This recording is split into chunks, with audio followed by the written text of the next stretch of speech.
السلام عليكم ورحمة الله وبركاته. الحمد لله رب العالمين، وأفضل الصلاة وأتم التسليم على نبينا محمد وعلى آله وصحابته ومن استنى بسنته وهديه إلى يوم الدين. Hope everyone is doing well. We are in the which night of Ramadan is this Ahmed? The 29th night. 29th night, subhanallah. So mashallah, this is Ahmed here. I have Ahmed Swaylim here with me, and I also have Yasin Khan. Yasin, are you there, bro? I'm here. Okay, mashallah, great. So which night again, Ahmed? The 29th night. 29th night, subhanallah. So, this might very well be the last night of Ramadan. How did the month go for you guys? Yasin? Alhamdulillah, it's been so at the same I work as well. So I work mainly during the nighttime, so it was a very big shift for me having suhoor, being in the hospital. But alhamdulillah, now I'm feeling the kind of the burnout phase now, especially the last 10 days is the days where we have to really strive hard. And these are the last 10 days where you feel a lot more tired than usual. So, just hanging in there, inshallah, this Ramadan has been very productive, very beneficial for me, even though we're all in isolation. So alhamdulillah, it's been a blessing, Yeah, be subhanallah. And alive. you're working in the hospital, so you're probably seeing a lot of people with COVID-19, right?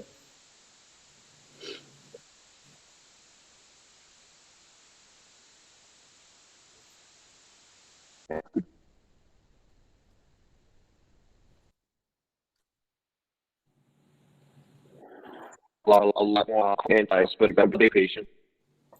Yeah, Ahmed. Sorry, Yasin. Yeah, your connection is it's kind of breaking up a bit. Maybe if you're using Wi-Fi, maybe I don't know, go close to the router or something like that. Until maybe you find a way to improve the connection. What about you, Ahmed? How's this Ramadan for you? Alhamdulillah, I think since I've been home more, so it's a lot easier, I think, to do a lot of worship. Alhamdulillah, it's a little different, even like for work as well. I work from home, so I think alhamdulillah I was able to you don't have to like go to them. My masjid like from here is like a little far. For me, I have to take the car and go. So like I just pray with my family, and then so I feel like it's a lot easier, I would say, and there's more room for me to to do my worships. Alhamdulillah. Absolutely, alhamdulillah. So as Ramadan is coming to an end, the question we have to ask ourselves is, what are we going to do for Salatul Eid? All right, what are we going to do for Salatul Eid? So this particular issue, firstly, before we talk about this Eid, let's talk about Eid, Salatul Eid in general. So what is the ruling of Salatul Eid? Have you guys ever, read anything on this issue, or have you heard anything on this issue in terms of the hukum, the ruling of Salatul Eid? Is it wajib? Is it mustahab? What have you guys heard or read? Anything? So what I've heard is like there's difference of opinion on it. Some Okay, like many issues, right? Right, Yeah. there's opinion, right? So the scholars unanimously agree that it's something good, it's part of the deen, you should be doing Salatul Eid, right? Everybody agrees on that, right? I think every Muslim knows that already. Like, who doesn't pray Salatul Eid, right? Like, you're gonna spend the whole Ramadan fasting, and the Eid prayer, which kind of seals the deal, question. So there's different opinions, right? As you guys have mentioned. So when it comes to the Salatul Eid, what you find is the vast majority of scholars, they say that it's a to do, right? Something that is wajib, it's not followed, it's not it's not obligatory. Vast majorities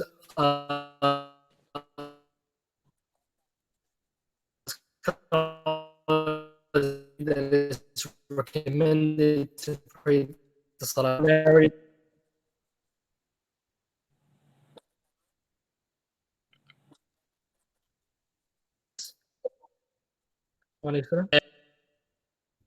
How do I do that?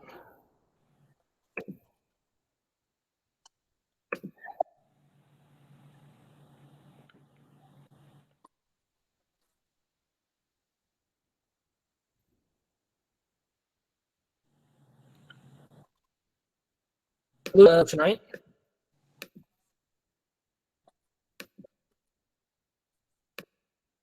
Yeah. How's my Wi-Fi? I mean, connection-wise.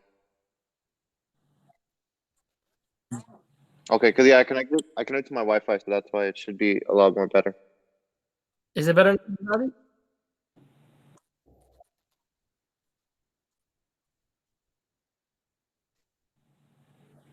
Uh, we're not live, right?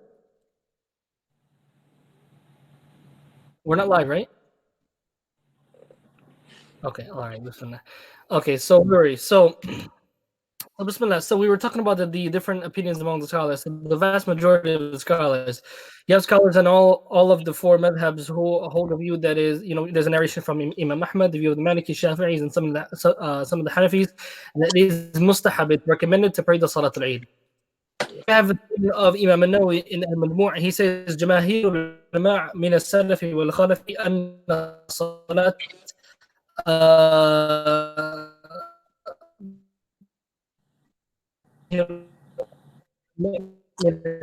السلف والخلف.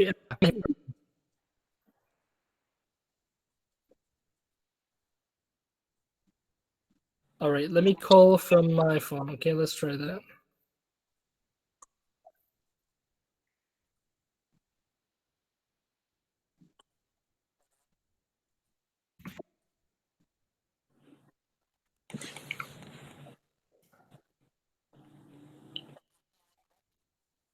All right, 1 second. Let me.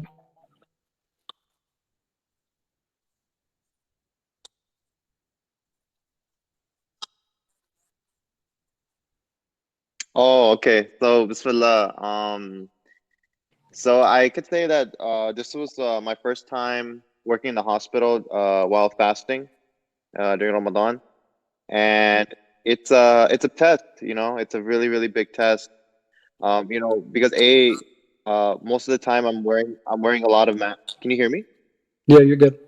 Okay, okay. So most of the time I'm wearing like mask, gowns, gloves, and honestly, it makes it very, very tough because you can't breathe as much, and especially throughout the day when we can't eat or drink anything, it gets really tiring easily, and especially there are times where like, oh, like I feel really exhausted, and knowing that you can't drink water or eat anything, it's a really big test on you. But alhamdulillah, I guess a lot of rewarding things is just that what we're doing is a form of deeds that that inshallah Allah accepted for me and for everyone, that to go out there to help those who are right now need your help. I think that's a very very big thing that I was able to get. And inshallah I was able to get a lot of ajr out of it. And also not even just me, but also just seeing a lot of like Muslim brothers and sisters that work in the hospital, they're fasting, they're doing the same thing. And like one of the beautiful things is that a lot of the hospital staff, they knew that that it's the time of Ramadan, and they would bring like little sweets or something like that, to for the Muslims who are fasting. So that was really nice, And on top of that, I used to get a lot of like free dinners from them too.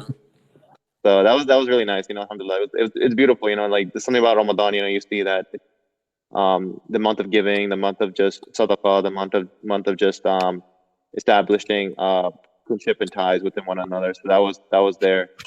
And alhamdulillah, I think also in terms of like ibadah, like just spending my time at home with my family helped me got a lot more. Just reconnecting with your family, reconnecting with your parents, reconnecting with your siblings. That was another beautiful thing. Praying salah together, breaking fast together, and alhamdulillah, that was a blessing itself. Not a lot of people can have that same type of feeling, because obviously either they're sick, or they got COVID, or they passed away from COVID. So it's a blessing. It's a big blessing that we don't realize until we see other people going through that. Alhamdulillah. Jazakallah khairan for sharing. Yeah, of course.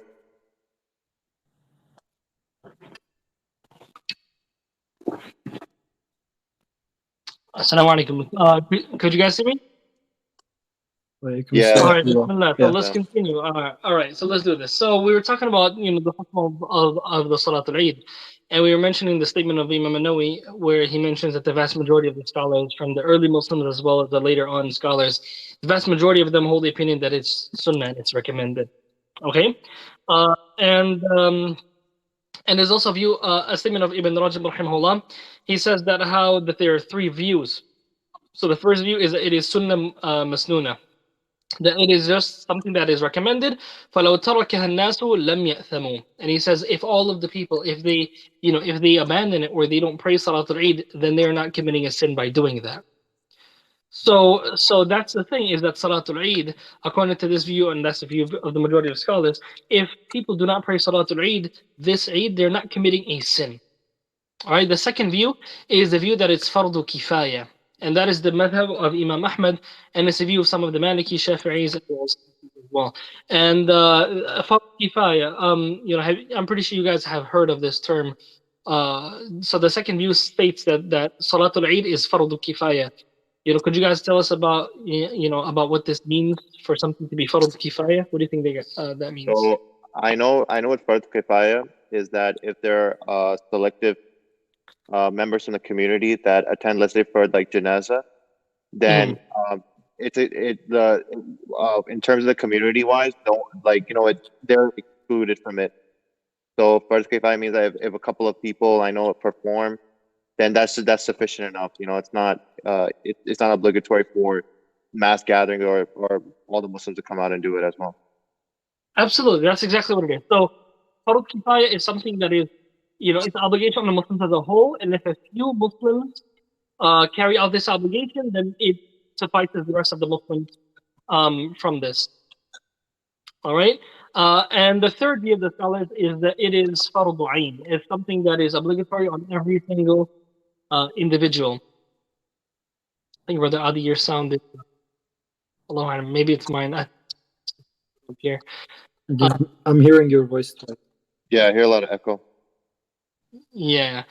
Okay, I think now it's better, inshallah. All right, so the view that is Farud Ain, this is the view of Ibn Taymiyyah, Ibn al-Qayyim, and some of the other scholars as well. They hold this view, and it's a minority view.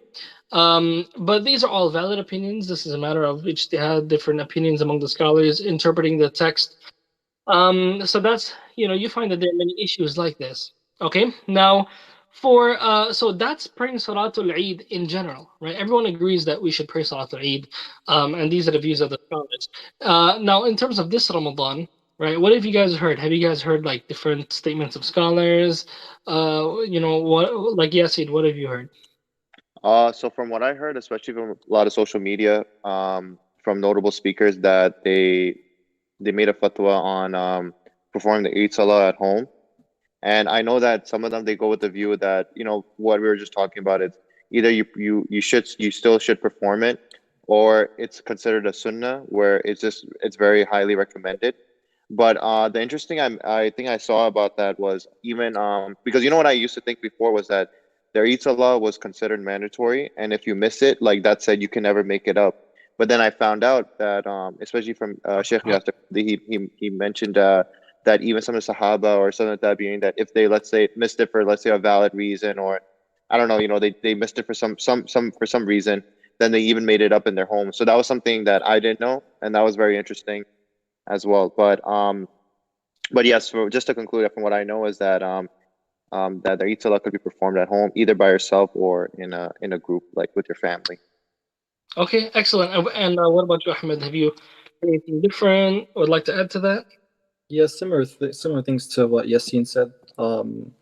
Mostly to like pray at home with your family, and like you said, there's like difference of opinion as well. But yeah, I think like most of them, like were saying like pray at home with your family. Yeah, absolutely. So, Wa salam.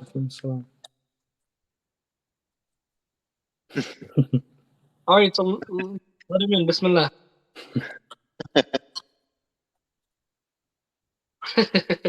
All right. MashaAllah, first shit is going to make it interesting. Bismillah. All right, so, okay, so where were we? Yes, so even this issue of praying at home, you do have some of some of the scholars who say that Salatul Eid should only be prayed. It should only be prayed, in the Jama'ah with the Muslims, and it should not be prayed at home. So you do have some scholars who hold that view, and the vast majority of the fuqaha, right? We're talking about scholars from the Hanbali madhab, Maliki madhab, Shafi'i madhab. They say that that if someone doesn't have the opportunity to pray, or they're not able to pray the Salatul Eid with the Jama'ah, or they stop for any reason, like there's something preventing them from witnessing the Jama'ah with the Muslims, then they can pray at home. All right, then they can pray at home. So the vast majority of the fuqaha say that it can be prayed at home. Now, and that's what the people should do, right? Pray the Salatul Eid at home. Salatul Eid is a bit different from Salatul Jumu'ah, right? And that's why you have, even for Salatul Jumu'ah can be prayed at home as well. So this particular issue, right? The people should pray at home, and gather your family together and pray. Now the question is every Salatul Eid there's a khutbah, right? There's a khutbah that the Imam gives after the Salatul Eid, and that khutbah right there. The thing is that, so we said that the Jumhur of the Fuqaha, the vast majority of them, among the Madahib, they say that a person can pray the Salatul Eid home with their families. However, those who say you can pray the Salatul Eid at home with your families, do they also say that you can make the khutbah at home as well? The vast majority of that group who say you can pray at home, they say that you shouldn't do the khutbah at home. You shouldn't do the khutbah at home. Now, keep in mind, right, that the vast majority of scholars say that Salatul Eid is mustahab to begin with, right? So even when it comes to the the khutbah, if someone prays Salatul Eid at home with their families and they don't do the khutbah, then no problem, right? Bismillah. It is perfectly valid, and they're not leaving off something that is obligatory upon them, right? Now, if there is someone, there's even some Shafi'i scholars who say that some of the Shafi'i, they say that if a person, for example, father at home, wants to give a khutbah to his family, give a short khutbah, a short reminder to his family, then there's no problem in that, right? Even here at Masjid Isa, what we're going to do, inshallah ta'ala, is we are going to broadcast a reminder, right, on the day of Eid, and we're going to be announcing that, inshallah ta'ala. Now, how should the Salatul Eid be prayed? What are some of the things that you guys can add in terms of that as to how the Salatul Eid should be prayed? Sorry, Sheikh Zakaria, I just have one question. Interesting question about the khutbah, because I know that even during Eid Salah, like, from what I know, and you can correct me, is that the khutbah is not really mandatory to listen. I know that if you just pray the salah, it's still considered valid, even if, let's say, you decide not to go for the khutbah. But I have a question also, because just for like families, like like you said, like let's say the father or someone wants to give like a short reminder to his family, and he wants to make like a little mini khutbah just for them to kind of just get into the spirit of like what Ramadan is about. Is that still valid, or going from the opinion that you mentioned? Okay. Yeah, absolutely. So there's no problem in that. If there's a father at home, he wants to give a khutbah, then no problem. And there's even some scholars who say that these are matters of ijtihad. We don't have absolutely clear text to tell us how to deal with this particular situation that we're in right now. Okay. That's why there's a difference of opinion, right? So whoever wants, if there's a head of the household, or let's say there's a male member of the family, he wants to give a khutbah after the prayer as well, no problem, right? There's no problem with that. And if they don't do it, then that's perfectly fine as well, right? And inshallah ta'ala, in a little bit after we finish this, we're just going to talk about how to deal with different opinion and our perspective concerning that. But in terms of the Salatul Eid, right, the way that if you pray it at home, the way that it should be prayed is that it should be prayed the same way that you pray the Salatul Eid in the Musalla, right, with the people, right? You do the exact same thing that the Imam normally does. So that is, guys, how many rak'at does the Salatul Eid normally have? Two. Exactly, right? So you pray the 2 rak'ahs, and what are some things that are different? What are some things that people have to remember for the Salatul Eid? The takbirs. Exactly, the takbirs, right? So how many takbirat should be done? From the first rak'ah, you make the takbiratul ihram, Allahu Akbar, right?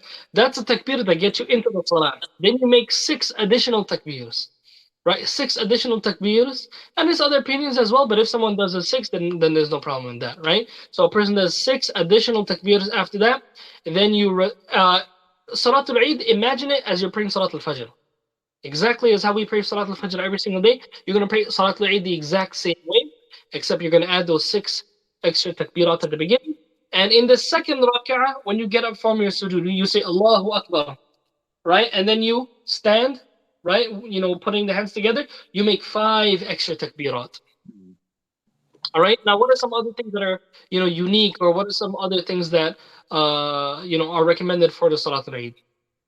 Ahmed, what are some other things? Okay. I think like it's sunnah what the Prophet ﷺ, what he used to recite during the Salatul Eid. Okay. And what would he recite? I don't recall that. I mean, Yasin? maybe Surah Al-Ghashiyah. Okay, good. Excellent. Surah Al-Ghashiyah, mashallah. And, this is very common. Even in the Jum'ah, the Prophet would recite the Ghashiyah, and in the Salatul Eid. But there's another surah that he would recite as well. Come on, there. Surah Al-A'la. Surah Al-A'la, right? سبح اسم ربك الأعلى and هل أتاك حديث الغاشية. These are the 2 surahs. They're right next to each other in the middle section of the last juz. Right? In the 30th juz, if you guys read, you'll see those 2 surahs there. So it's recommended to recite those surahs in Salatul Eid. Do you guys know of any other surahs? I don't recall, but I know there was others as well. Yasin? Huh? I think Brother Adi said something. Where's Farshad? He's not here yet? Okay. All right. Not Surah Al-Qalam. You're close, right? It's Surah Qaf and Surah Qamar. Qamar, right? Right? So the person would also Qaf and Qamar, right? So those are surahs that can be recited as well. Now, if someone says, SubhanAllah, I don't know Surah Al-A'la, I don't know Surah Al-Ghashiyah, Surah Qaf, I haven't memorized that. I haven't memorized Surah Al-Qamar, right? What can a person do? If you want to recite Qul Huwallahu Ahad, by all means, there's nothing wrong with that. In fact, Qul Huwallahu Ahad is such a virtuous surah.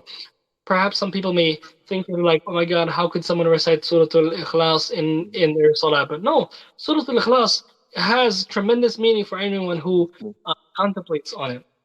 All right, so you can recite any surah, but it's just recommended. It's mustahab. It's recommended to recite those surahs in the Salatul Eid. Now, something else. As we said that the rest of the prayer is going to be exactly the same.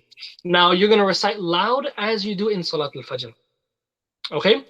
Now, in terms of the time to pray, what time should you pray? Salatul Eid is at the time of sunrise. Maybe wait about 10 to 15 minutes after the time of sunrise, and then you could pray the Salatul Eid, and you could do it all up until the before the time for Salatul Dhuhr, right? So we're talking. We're talking about 7 o'clock, 8 o'clock, 9 o'clock, 10 o'clock, 11 o'clock. All of those times are suitable for the Salatul Eid. All right, so you can pray it at 9 a.m., any of those times that we've mentioned. So that's in terms of the time, that's in terms of how to pray. Hopefully everybody is clear on that, inshallah. Quick question, Sheikh. So the timings that you mentioned, right? I know that usually for Salatul Eid, it should be before the time of Zawal. Can you clarify as to the time, like when does Zawal start? Like what time frame around there? Okay, good job. So Zawal is the time where the sun is the highest in the sky, and that's when it starts to basically come over. So basically, basically when the in the morning time, right after Salat al-Fajr, you find that when the sun rises after that, the shadow it's very long, and then it becomes shorter and shorter and shorter and shorter and shorter and shorter. And when the sun is highest in the sky, when it begins to go over a little bit, right, and the shadow starts going on the other side now, right, that's the time for Zawal. So a person shouldn't, when that time comes in, a person should not pray Salatul Eid, right? So maybe a person should wait, like maybe, like the latest they should push it maybe like 10 minutes before Salatul Dhuhr. All the way.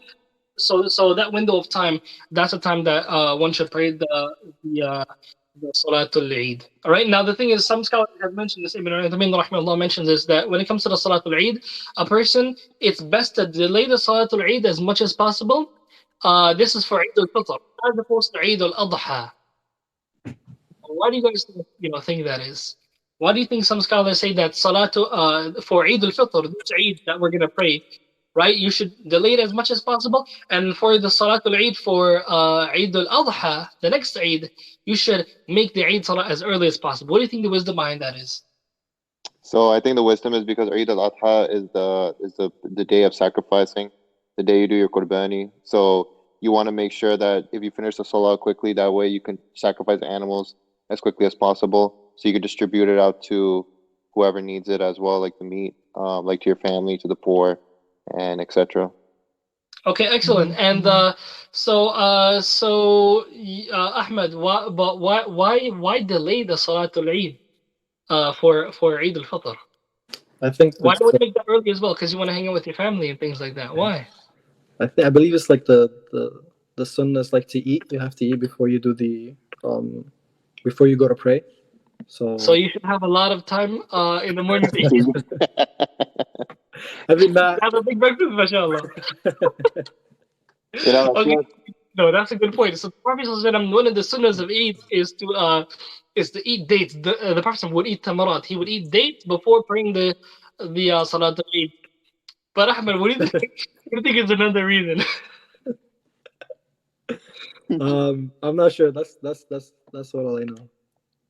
Okay, what's specific about Eid al-Fitr? Think about it, both of you. now I know, to delay it so that way people can give the zakat al-fitr. So that way everyone has a chance, because if you don't pay it before their Eid Salah, then I don't know if it will be invalidated, but I know there are some repercussions to it, because you have to give zakat al-fitr. So if Okay, you good. delay, So Zakat al-Fitr. So the time for Zakat al-Fitr is until the Imam comes out to pray, or until the Salah, as Imam al-Sana'ani rahimahullah mentions, right? So Zakat al-Fitr is from a day or two before the Eid day. We're talking about the 28th day, 29th day, and the 30th day, right? And then and then the Salatul Eid. So Zakat al-Fitr should be given during that time until the time of the Eid prayer. So so the wisdom is, of course, to get a nice breakfast, inshallah, right? oh, Some that date, too. Can't wait for that. but also to give the zakat al-fitr. Now, in Masjid Isa, we're collecting the zakat al-fitr, inshallah ta'ala. That that money is going to be used to buy the food for the poor, inshallah ta'ala. And we also have, I think there's a brother Adi, maybe you can mention some details about this, inshallah ta'ala. I think we've announced it. If I'm not mistaken, we are collecting some food during a specified amount of time, right? And this is going to be happening tomorrow. But Adi, is it from 1 p.m.? Good, right? 1 to 3 p.m. 1 to 3 p.m. We're going to be collecting some food. So bring any food like grains, rice, barley. You have dates, right? Any of those food you bring your zakat al-fitr. And one of the best ways to do it, the scholars have different opinions as to whether or not it can be given in money. It's best to do it the way the Prophet sallallahu alaihi wasallam would do it, and that is to give it in food. And in this time of COVID-19, this pandemic, there are people who are hungry. There are people that find it difficult to go out to buy food and things like that, right? To buy ingredients for food. So one of the things you guys can do is, try to get in contact with your friends and family, try to find out who's in need, who's in a difficult situation, and the same people that receive the zakat, they can receive that food. All right. So take that rice. It's about a little over 5 pounds of rice, and this is, zakat al-fitr has to be paid on each individual of the household, right? So even if you have a baby, a child, it's on every single person. An individual amount has to be paid, and that is a sa' of food, and that's basically 4 handfuls. And Brother Ali, if I'm not mistaken, I think that we've put like a little measurement on the page. Is that true? Have you done that? Okay. So I'm sure that you guys can do some research about this as to how much. That's always best to do, to find some family in need or find someone in need, and basically you can give them that food for zakat al-fitr. Okay. Just to ask, I'm sorry about that. I just want to just make sure, for the zakat al-fitr, that let's say people who want to give it in money, is a link already posted on the Masjid Isa website? Just in case people would want to give the zakat al-fitr like through online. Yeah. Okay. Right? So masjidisa.org/zakah. You guys can check that out, inshallah ta'ala, and and you can pay that. So make sure that is done as soon as possible, because now is the time for it, right? Now is the time for it. Actually, that I was talking to a brother, right? This is kind of funny. I was talking to a brother, and he didn't know exactly when zakat al-fitr had to be paid.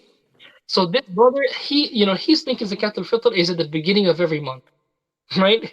So what this brother is doing every year, he's been paying it at the end of every month, and he's like, this Ramadan, he said to his wife, he's like, Subhanallah, we keep being last minute about this. This is ibadah. This is a matter of ibadah. How can we be so lackadaisical and last minute procrastination about a zakat al-fitr? We always give it right before Salat al-Eid. So his brother, subhanallah, he gave it at the beginning of the month. There's many scholars who say that how it must be done at a particular time, right? There's some difference of opinion. Some scholars do have some other views that can be given from the beginning of the month and things like that.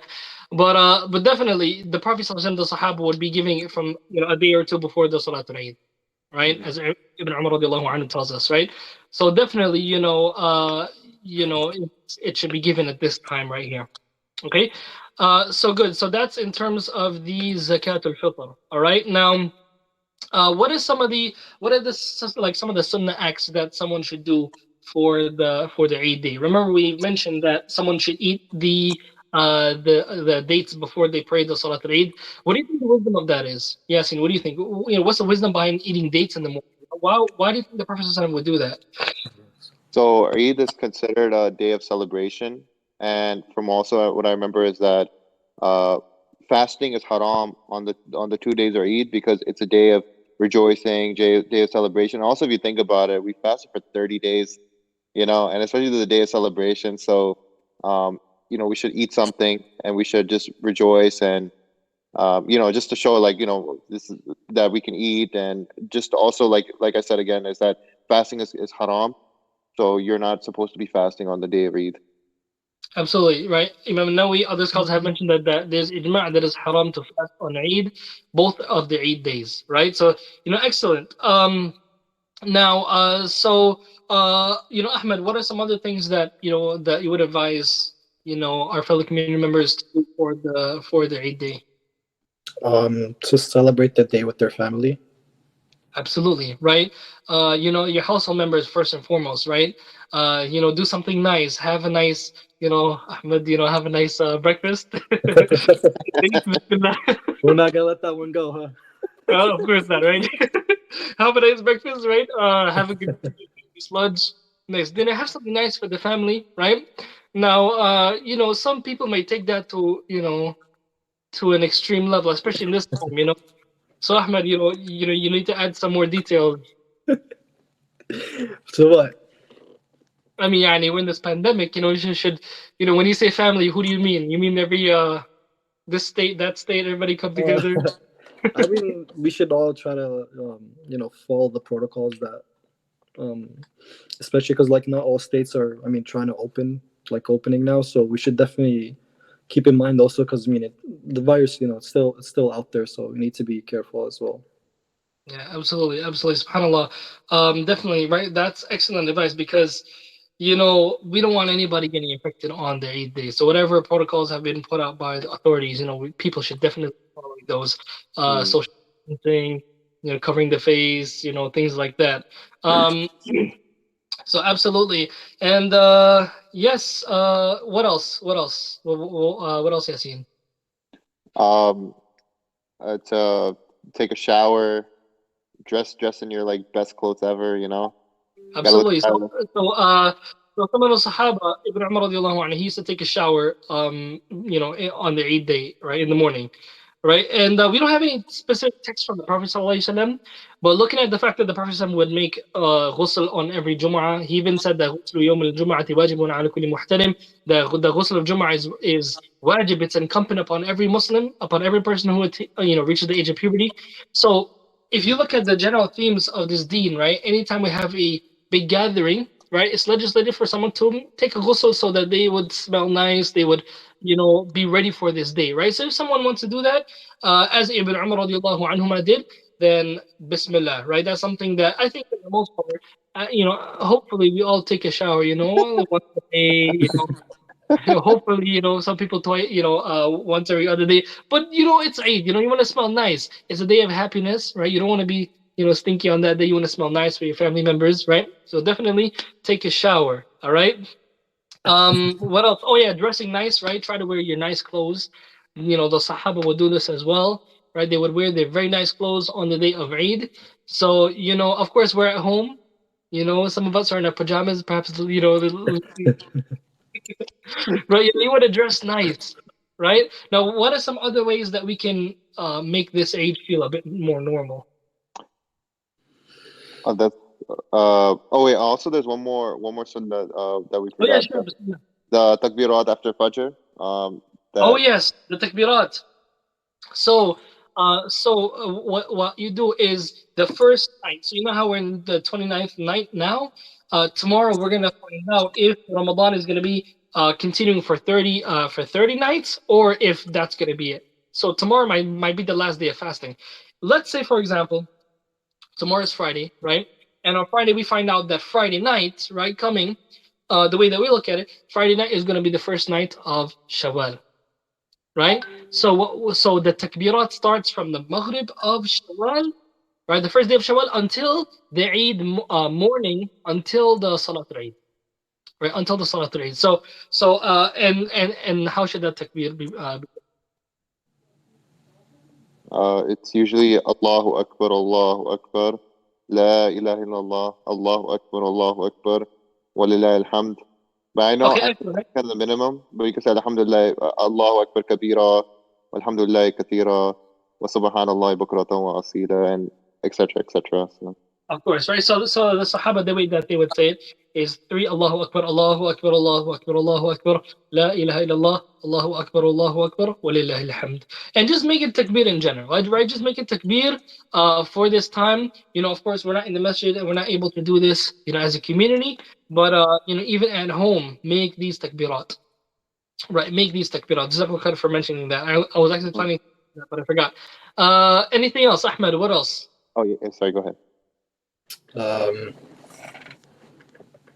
I'm not sure.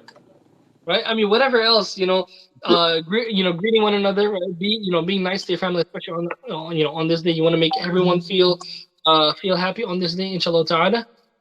All right. Now, Oh, just one more sunnah. I don't, and if you can verify, because I remember hearing this a lot. When they would say that, this is like obviously if the massages were open, but from what I heard, the Prophet ﷺ would take one route to get to the Eid Salah and a different route back. So is that a valid sunnah as well? yes, right. So the Prophet, he would take one route going to the Salat, and when coming home, take another one.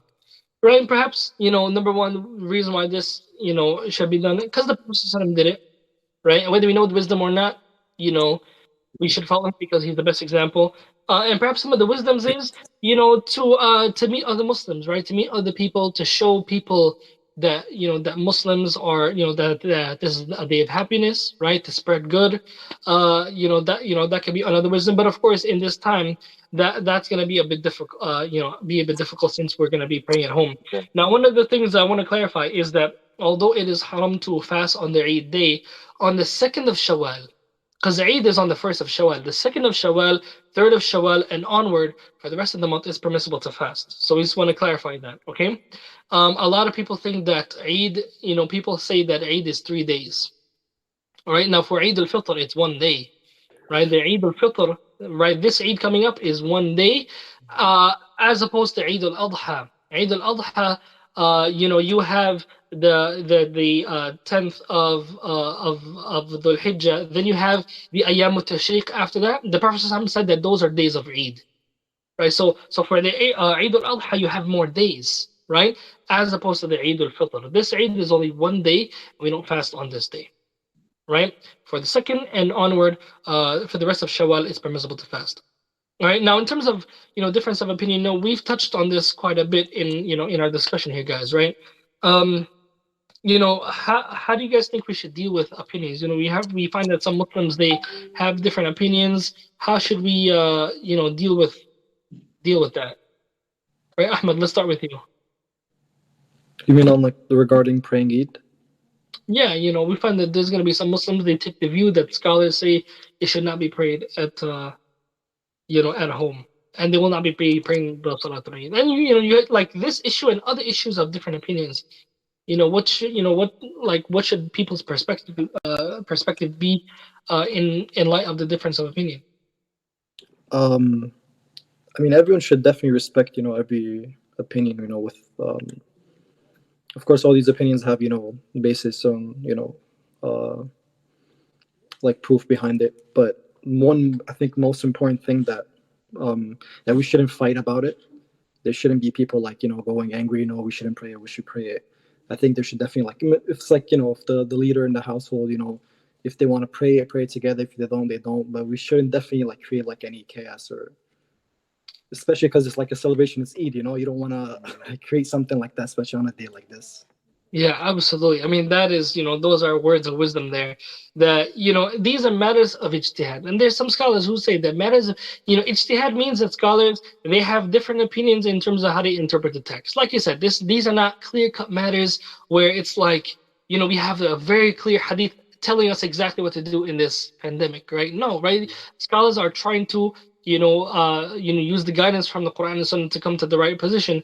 And even some scholars, what they say is that if you live in a country, right, like a Muslim country, for example, and they have a mufti, or they have a rule that they're using for the grand masses of the Muslims in that country, you should go along with that view, and not make ilhar, or like like apparently show the ikhtilaf, right, that you're going against the vast majority of Muslims, right? No, right?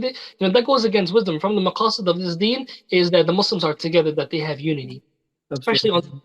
Imagine you have a father of a household, he's fighting with his son, and they have a whole big ikhtilaf and fighting just because the son, he's following this opinion, right? No, try to come together on one unified view. And subhanAllah, sometimes people don't understand this concept of ikhtilaf.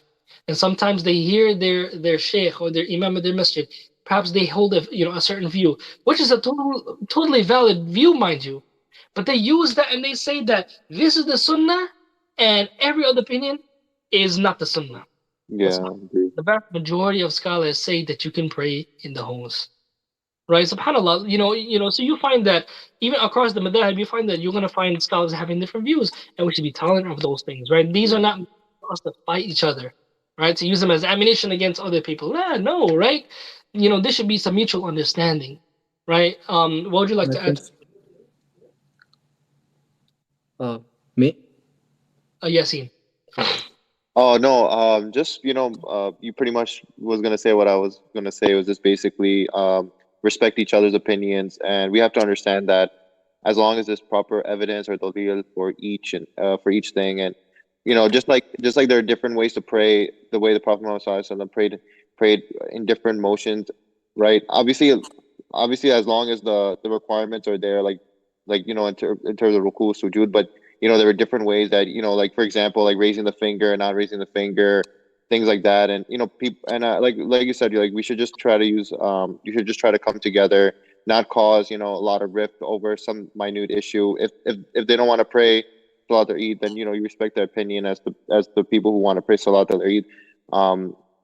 That's pretty much it. You mentioned not to cause rift. We have to love one another and establish unity, especially on a day where we fast for 30 days for the sake of Allah. And now we're celebrating because this was a month of blessing, and it's over now as well. So Absolutely. And even the scholars of the past, sometimes they would do certain things that would sometimes even go against their opinion, to basically to keep the unity of the Muslims. I agree. For example, it was narrated that Abu Yusuf rahimahullah, from the students of Abu Hanifa, that he prayed behind Harun al-Rashid rahimahullah, who was the leader at that time, the leader of the Muslims. And when Abu Yusuf rahimahullah prayed behind him, Harun al-Rashid, he had just gotten hijama done. Now, according to the view of Abu Yusuf, hijama is something that would break your wudu. And Harun al-Rashid led the prayer, right? And he got hijab and he didn't repeat his wudu, right? But yet he prayed behind them. Why? Because there's a greater maslaha that's at play here, and there's a greater benefit that's at play here. And Abu Yusuf rahimahullah, he understood that. And you have even scholars like Imam Ahmad doing very similar things as well, right? And some of the early scholars, they would say that how can we go against the Imam, right? How can we, so they have this concept of not creating this disunity because of these matters, right? These matters of ijtihad, of interpretation, right? So definitely, like your brothers mentioned, having that, that mutual understanding, making sure that this is a day of love, of unity, of tolerance among the Muslims, is definitely important for this day. Hasn't Right? sorry, I have a, Yeah. hasn't this also happened between Uthman radiallahu anhu and Ibn Abbas when the issue with when he didn't do qasr when he traveled? I believe it was in, I'm not sure if was it in Mecca or Medina. It was in Mecca. Yeah, and yeah, I think Ibn Abbas radiallahu anhu, he also, like, I think his opinion was that he had to do qasr, right? They had like different opinion, but he didn't kind of like use his opinion at that moment. Yeah, exactly. Hate each other. Yeah. Each other. And there's many examples. Even to the time of the Prophet ﷺ, in front of the Prophet, the Sahaba differed. Like one of the most famous stories that you would hear about the Sahaba, differing with each other, is the story of when the Sahaba, when they were going towards the fortress of Banu Qurayza. And the Prophet ﷺ, the Sahaba, he said that do not pray Salatul Asr until you reach the fortress of Banu Qurayza. So we find that some Muslims, a group of the Sahaba, they said, you know what? He intended that we're going to reach at the fortress before Maghrib time comes in. Maghrib time is coming in right now, and we're not there yet. So we're going to pray Salatul Asr because that's what he meant.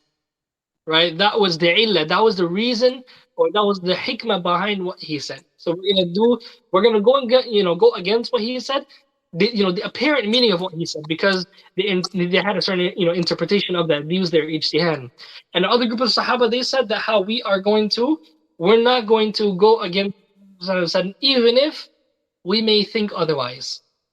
So they stuck to the zahir of the nas, to the apparent meaning, and they said we're not going to look at the hikmah, because they thought that the Prophet ﷺ, he knew that we're not no matter what, we're not going to pray Salatul Asr until we reach the fortress of Banu Qurayza, even if Salatul Maghrib comes in. So, and the Prophet ﷺ, after this happened, it was brought to his attention, right? And he didn't criticize anything. He didn't criticize anything. Even the Prophet ﷺ, he said that if a ruler, if a scholar, if a person of if a person is making a judgment, right? فَأَصَابَ فَلَهُ أَجْرًا, and he gets it right, he gets the right view, then he gets 2 rewards. If he gets it wrong, فَلَهُ أَجْرٌ وَاحِد, then he gets 1 reward. So, so the scholars of Islam, they're always, rewarded in the path towards finding the right ruling, even if sometimes they may be wrong. But of course, there's greater reward in achieving the correct. We ask Allah subhanahu wa ta'ala to give us understanding. Ameen. We ask Allah to accept our worship this Ramadan. And subhanAllah, there's some of our brothers and sisters who are not able to make it this far. And, we even have Sheikh Azam Riyaz. We ask Allah to give him shifa, brother brothers from our community. We ask Allah subhanahu wa ta'ala to give them shifa. Ameen. Because, these are very difficult times. Allah make it easy for their families. Ameen. And for those of the Muslims who have passed away, may Allah accept them as shuhada. Ameen. And easy for their Ameen. All right. So inshallah ta'ala, we will close our discussion. Hopefully, everyone benefited. I'm sure that benefited from hearing from you guys. Just 2 questions. Jazakallah khair for everything. Just 2 questions. I think this would just be a benefit just for the people who are viewing and watching. And this is also a question I have for myself. Just for people to clarify, if you can clarify, obviously right now with the masjids being closed, but let's say, when inshallah, when things kind of get a little bit under control and things open, inshallah, we have another Eid at the masjid. Can you also talk about the rulings for women attending the masjid during the Eid Salah? Because I heard about a hadith, the Prophet ﷺ even mentioned about menstruating women, they can attend there.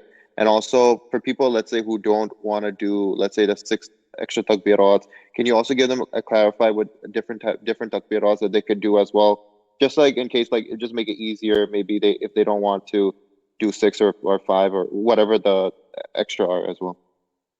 Okay, so yes, inshallah. Okay, so so for this matter of, for this issue of the women, coming to the Eid prayer. So in terms of specific rulings concerning them, yes, the Prophet ﷺ did have the women come out to the Salatul Eid, to witness the good, to witness the barakah that is there in the gathering of the Muslims, right? So but in terms of coming to the place of prayer, the scholars have difference of opinion. Can a woman who is haid, who is menstruating, can she come into the masjid, or can she come in the place of the musalla where people are praying? The scholars have difference of opinion among this, right? There's a hadith where the Prophet ﷺ is reported to have said, "Inni la uhillu al-masjid li ha'idin wala junub," that I do not permit the masjid for a woman who is menstruating or for a person who's in a state of janaba. All right. So, and there's some, dispute among the scholars in terms of the authenticity of that hadith. Some scholars mention it's not authentic, that the Prophet ﷺ actually said so. Other scholars said that, it's a thabit hadith, it's a, established hadith. And then other scholars, they say that how, as long as a woman, of course, back then you have to, realize that back then the women did not have, like menstrual pads and things like that as they have today. So back then they would use things like rags and fabrics and cloths and things like that to kind of keep the blood from basically falling. But some scholars have mentioned that if a woman can make sure that, and of course this is the norm today, right? This is the norm today where women, mashallah, alhamdulillah, it's a blessing of Allah Azza wa Jal, where they're able to protect themselves, to keep themselves clean, right? Some scholars have mentioned of the past that if a woman, and you got to realize that they're talking about a situation where there's no such thing as pads, right? It said that if a woman can make sure that she is clean, right, and that there's not going to be any blood in the place of prayer, then she can come by, right? But it's best to abstain from it. Now, in this particular situation, of course, that wouldn't be applicable because we're going to pray the Salatul Eid in the homes. But in terms of even the Eid prayer, women can come out, and it's best for them to maybe, of course, they're not going to be praying the Salatul Eid, but they can kind of come on the side, right? They don't have to actually be in the middle of where the prayer area is, right? And of course, I don't think any woman is going to do that knowing that they're not going to be praying, right? It's kind of a given. They're going to be on the side because if the Salatul Eid is going on, they're not going to be standing in the middle. I don't think anyone is going to do that, right? So that's in terms, so everyone should come out for the Salatul Eid when there is a public gathering for it. Now, in terms of dress, one thing that I do want to address as well is that in terms of dress, so the issue of, like, for example, makeup and things like that. The scholars speak a lot about about issues like this. The Prophet ﷺ, he forbade for specifically a woman to come out of the home with perfume, right? That can be smelt from from people around her. That should only be for within the home, and this is to prevent the fitna and prevent things like this. But whatever the wisdom is, that's a side issue. The Prophet forbade it, right? He said that if there's any woman that has put on perfume, let her not come close to our musalla. Let her not come close to our masjid, our place of prayer. So so for the sisters specifically, for the brothers, the Prophet would use perfume, scents, oils, and things like that, no problem. But for the sisters specifically, this is one of the things that's specific for them, right? That's not allowed for them. Now you do have things that are restricted from the brothers. Brothers can't wear gold. Brothers can't wear silk, right? So you got things that are restricted for brothers and things that are restricted for sisters, and sometimes they may be different. Also, things like makeup, right? Of course, beautifying oneself is definitely something that is encouraged in Islam. However, coming out of the home and really going all out, and there's going to be other brothers, strange brothers coming around, that's going to be an issue. So of course, among the family members of your home, wearing makeup and things like that, beautifying oneself, there's no problem with that among the mahrams in the household. But that's just one other thing that the scholars have spoken about as well, for a woman to kind of like avoid, definitely. And so also in terms of the takbirat, we've mentioned a view where the scholars, they said that it should be one takbiratul ihram and then 6 extra takbirat. Yes, there are other opinions. So if someone reads about another opinion from the scholars and they want to follow that opinion, then no problem. This is a matter of of ijtihad as well, right? Where if a person follows a particular view, then their ibadah is totally valid, right? These takbirat are recommended, and whatever view a person takes, then it's no problem, right? There are other views of the scholars. So, but the view that we've mentioned that the people can do, inshallah ta'ala, is 6 takbirat extra in the beginning of the first rak'ah, and in the beginning of the second rak'ah, 5 extra ones, and then no problem. The salah will be valid. Wallahu a'lam. The second takbirat, in terms of the 5, is this before you go into ruku on the second rakat? So when you get up from the first rak'ah and you start the second rak'ah, right? Let's say, for example, the first rak'ah you finish, you do your 2 sajdas, you come up into the second rak'ah and you do it as soon as you get up. Now the other opinions, Allahu a'lam, perhaps. Okay, but it's going to be all before the Fatiha. All before the Fatiha. So both Okay. both sets of takbirat are done before the Fatiha of each rak'ah. Okay, and then after the 5th takbirat, then that's when you recite, after you say Allahu Akbar, this is the 5th takbirat, then you fold your hands, and then you pretty much just recite Fatiha, the surah, and then you conclude from there. Exactly. Okay, inshallah. All right, thank you. I just wanted a lot of clarification. That's it. Right, no problem. Just one more thing also a lot of people do as well. Obviously, like I said, with the COVID-19, they're not going to allow it, but in terms of visiting cemeteries, I know a lot of people do it during Eid as just to kind of like, visit their deceased ones, loved ones, and kind of like, go out there. What's like kind of the hukam on that? What is like the opinion on that? And if you can just shed some light on it. Yeah, so visiting, specifically visiting the graveyard on the Eid day, we don't have any evidence for that. Now, if someone wants to specify that for the Eid day, they would need to provide some evidence for that. So, if you want to visit your loved one, no problem, right? It's generally recommended to visit the graveyard, right? The Prophet ﷺ, he said that كنت نهيتكم عن زيارة القبور, that I used to forbid you from visiting graves, right? And then the Prophet ﷺ, he said فزوروها, now visit them. He allowed the Sahaba in general to go visit the grave. So it's definitely something, that is recommended. It reminds you of the Akhirah, reminds you of where we will all go. So definitely something recommended. However, to specify on this day, right, to specify an ibadah, in terms of time, place, the way that it's done, the amount that is done, all of those things, we need to have specific evidence for that. So unfortunately, what we find, some people, they specify certain ibadat on certain times, and there's no evidence for that specification. Right, so definitely that should not be done specifically. However, if someone, let's say for example, someone out of nowhere, let's say they don't have an intention to specifically do it for their Eid day, but let's say they're passing by, for example, right, and their loved one is there, then no problem, they can visit. However, their intention should not be to specify it for this day. Does it make sense? Makes sense.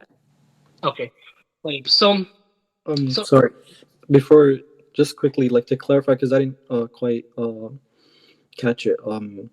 So you said when you do the takbirat, right, for the first rak'ah, you said first is takbirat al-ihram and then you do 6 takbirat, correct? And then for the second rak'ah, when you get up from the sujood, you say Allahu Akbar and then you do 5, or you do 4? Then you do 5. So basically, the way you do the prayer, right, you start Allahu Akbar, right, then you do 6. Allahu Akbar, Allahu Akbar, you do 6 extra ones. Now a person can choose to raise their hands or not, right? This is another matter of ijtihad. Some scholars say that if a person does one or the other, it's fine. Their salah is still valid. So you start the prayer, Allahu Akbar. This is the first one. Now 6 additional ones, right? Allahu Akbar, Allahu Akbar, Allahu Akbar, Allahu Akbar, Allahu Akbar, Allahu Akbar. Of course, not quickly like that, but you want to give it some time. And then you start reciting the Fatiha, Alhamdulillahi Rabbil Alameen. And if someone wants to recite Surah Qaf, Qaf wal Quran al Majid, or Sabbih Isma Rabbika al A'la, they finish the surah, going to ruku', Allahu Akbar, Sami' Allahu liman hamida, they do the 2 sajdas. When you're getting up from the sujood, Allahu Akbar, you're going into the second rak'ah now. Now you get up, you said the Allahu Akbar to the takbiratul al-intiqal to get into the standing position. Now you do 5 extra takbirat. Allahu Akbar, Allahu Akbar, Allahu Akbar, Allahu Akbar, Allahu Akbar. And then they recite Fatiha and Ghashiyah or Surah Al-Qamar. And then they continue Salah and just finish it as they would normally do. Jazakallah khair. All right, so if that's it, inshallah ta'ala, we are going to stop here. Hopefully everyone has a wonderful Eid. سبحانك اللهم وبحمدك لا إله إلا أنت نستغفرك ونتوب إليك والسلام عليكم ورحمة الله وبركاته. وعليكم السلام.